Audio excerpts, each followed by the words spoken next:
എൻ്റെ പ്രിയ ദൈവമക്കളെ, ഇന്ന് നമുക്ക് വിശ്വാസം പ്രവർത്തികളില്ലാത്തതെങ്കിൽ എന്താകുമെന്ന് ജെയിംസ് പറയുന്നത് ശ്രവിക്കാം.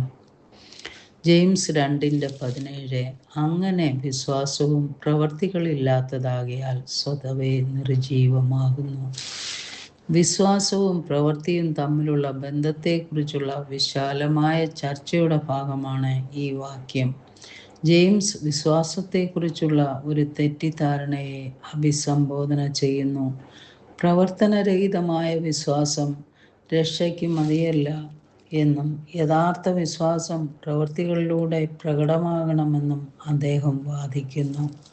അബ്രഹാം ഐസക്കിനെ വാഗ്ദാനം ചെയ്യുന്നതും റാഹാബ് ഒറ്റുകാരെ സഹായിക്കുന്നതും പോലുള്ള ഉദാഹരണങ്ങൾ ഉപയോഗിച്ച് വിശ്വാസവും പ്രവൃത്തികളും വേർതിരിക്കാനാവാത്തതാണെന്ന് ജെയിംസ് വ്യക്തമാക്കുന്നു.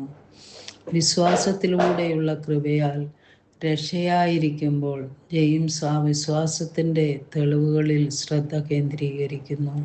രൂപാന്തരപ്പെട്ട ജീവിതത്തെ പ്രതിഫലിപ്പിക്കുന്ന പ്രവർത്തനങ്ങൾ. അധ്വാനമില്ലാത്ത വിശ്വാസം നിർജീവമാണ്. വിശ്വാസം കേവലം ഭൗതിക ഉടമ്പടിയോ വാക്കാലുള്ള ഏറ്റുപറച്ചിലോ അല്ലെന്ന് വെളിപ്പെടുത്തുന്നു. അത് മൂർത്തമായ പ്രവർത്തനങ്ങൾ ഉണ്ടാക്കണം. പ്രവർത്തികളിൽ ഫലമില്ലാത്ത വിശ്വാസം നിർജീവവും നിഷ്ഫലവുമാണ്. വിശ്വാസവും പ്രവൃത്തികളും അഭിനന്ദനാർഹമാണ്. പ്രവൃത്തികൾ രക്ഷയുടെ അടിസ്ഥാനമല്ല, യഥാർത്ഥ വിശ്വാസത്തിൻ്റെ ഫലങ്ങളാണ്. ഒരാളുടെ വിശ്വാസത്തിൻ്റെ ആധികാരികത അവർ പ്രകടമാക്കുന്നു. സജീവമായ വിശ്വാസത്തിലേക്കുള്ള ഒരു ആഹ്വാനം യഥാർത്ഥ വിശ്വാസത്തിൽ ദൈവത്തിൽ ആശ്രയിക്കുന്നതും ആ വിശ്വാസത്തിൽ പ്രവർത്തിക്കുന്നതും ഉൾപ്പെടുന്നുവെന്ന് ചൂണ്ടിക്കാണിക്കുന്നു. അത് നിഷ്ക്രിയവുമല്ല, മറിച്ച് സജീവമാണ്. മറ്റുള്ളവരുടെ ആവശ്യങ്ങളുമായി ഇടപഴകുകയും ദൈവത്തെ അനുസരിക്കുകയും ചെയ്യുന്നു. വിശ്വാസത്താലുള്ള നീതീകരണത്തെക്കുറിച്ചുള്ള പൗലോസിൻ്റെ പഠിപ്പിക്കലുകളെ ജെയിംസ് എതിർക്കുന്നില്ല. പകരം അവൻ വിശ്വാസത്തിൻ്റെ ഫലത്തെ അഭിസംബോധന ചെയ്യുന്നു. ഒരാൾ എങ്ങനെ രക്ഷിക്കപ്പെടുന്നു എന്നതിൽ പൗലോസ് ശ്രദ്ധ കേന്ദ്രീകരിക്കുമ്പോൾ രക്ഷിക്കപ്പെട്ട വിശ്വാസം എങ്ങനെയായിരിക്കണമെന്ന് ജെയിംസ് ഊന്നി പറയുന്നു. പ്രവൃത്തികളില്ലാത്ത വിശ്വാസം ആത്മാവില്ലാത്ത ശരീരം പോലെയാണ്, മരിച്ചതും ഒന്നും ചെയ്യാൻ കഴിയാത്തതും.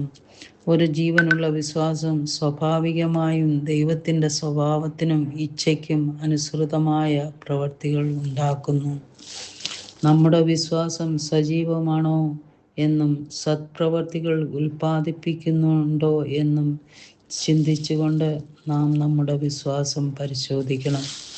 യഥാർത്ഥ വിശ്വാസം സ്നേഹത്തിൻ്റെയും സേവനത്തിൻ്റെയും അനുസരണത്തിൻ്റെയും ജീവിതത്തിലേക്ക് നയിക്കുന്നു. ദൈവത്തിൻ്റെ സ്നേഹവും സത്യവും പ്രതിഫലിക്കുന്ന രീതിയിൽ ജീവിക്കുക അവൻ്റെ കൃപയ്ക്കുള്ള പ്രതികരണമായി നമ്മുടെ പ്രവൃത്തികളിലൂടെ ദൈവത്തെ മഹത്വപ്പെടുത്താൻ നാം പരിശ്രമിക്കണം. പ്രവർത്തനങ്ങളിലൂടെ സാക്ഷിയാകുകയും വിശ്വാസത്തിലും സേവനത്തിലും നാം വളരുകയും ചെയ്യണം. സ്നേഹപിതാവേ, ഞങ്ങളുടെ ജീവിതത്തിൽ ക്രിസ്തുവിൻ്റെ പ്രവർത്തനത്തിൻ്റെ യഥാർത്ഥ ലോകത്തിന് കാണിച്ചു കൊടുക്കാൻ പ്രായോഗികവും അർത്ഥപൂർണവുമായ വഴികളിൽ നമ്മുടെ വിശ്വാസം ജീവിക്കാൻ ഞങ്ങളെ ശക്തിപ്പെടുത്തണമേ. യേശുവിൻ നാമത്തിൽ തന്നെ ആമേൻ.